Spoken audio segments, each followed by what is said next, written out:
আসসালামু আলাইকুম। আমাদের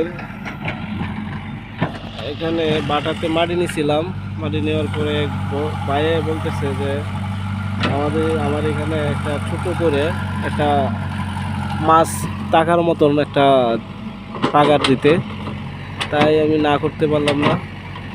তাই ওনাকে একটা পাগার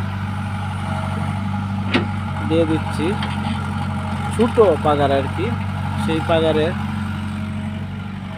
মাছ থাকবে, বলছে যে মাছ থাকবে।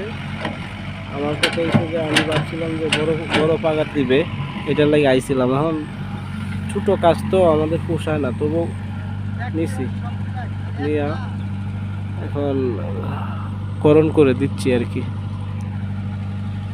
বেকুর ড্রাইভার হচ্ছে আজম ভাই, এই যে গিরিস করতেছে, বেকুতে গিরিস করতেছে।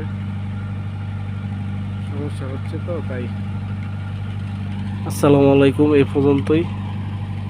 ভালো থাকবেন সবাই।